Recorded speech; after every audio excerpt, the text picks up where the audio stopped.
What do you think? During task, you're one of the first people, first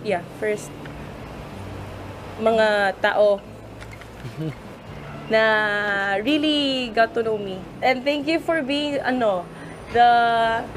thank you for loving Philippines so much. It really means a lot to everyone. Thank you so much. Yes. I love you, Humia. At ang sumunod na award ni Lou? The Hold Award. Since the first... Hold.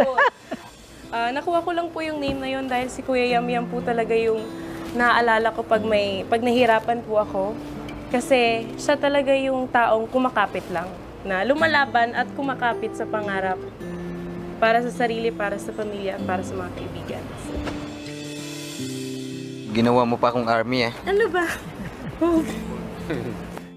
At ang huling award mula kay Lou?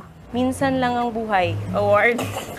YOLO. YOLO, you only live once. Life is short.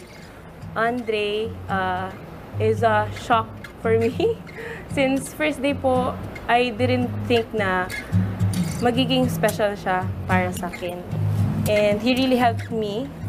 Thank you for calming every storm, every typhoon.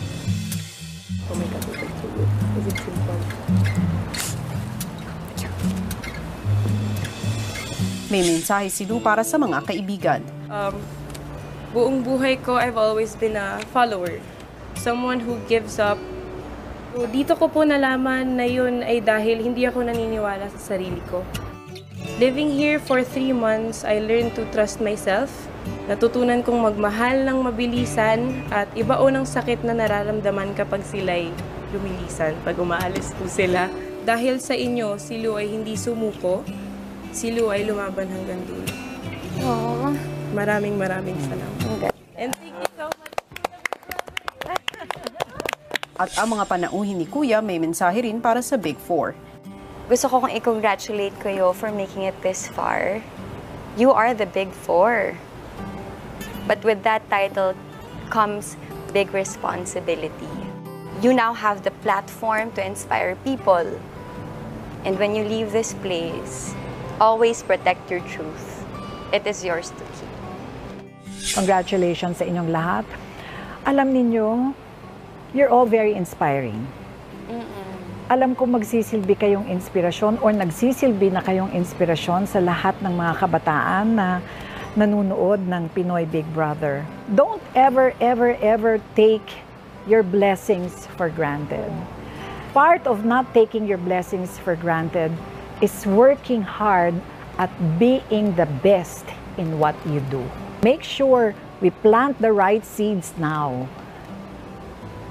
The seeds of patience, the seed of perseverance, the seed of never ever giving up.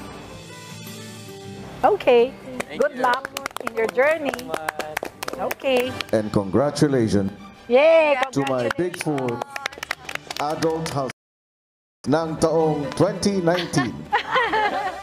Congratulations, yan. Ilang sandali na lang ay kailangan ng magpaalam ng mga bisita. Paglabas ninyo! Paglabas nyo, panoorin nyo.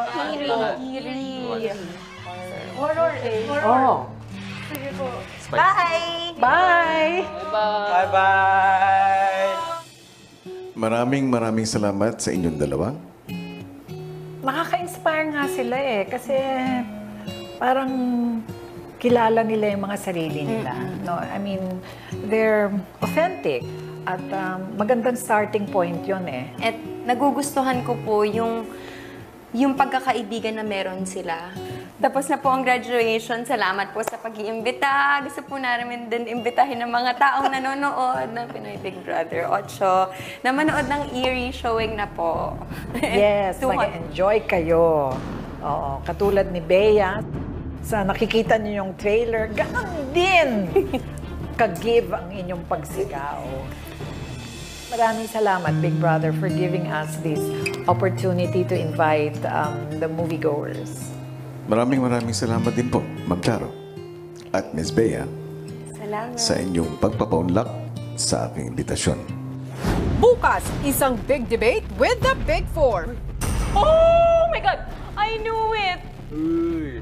Big Four, nais kong makilala ninyo ang King of Talk, Mr. Boy Abunda. Kakaroon kayo ng pagkakataong sabihin at ipakita sa taong bayan ang inyong tunay na pagkatao. Kayo rin ay mabibigyan ng pagkakataong tanungin ang isa't isa. Yes or no? Housemates, are you ready? Yes! Yes. Pag-aaral o pag-aartista? Love or career?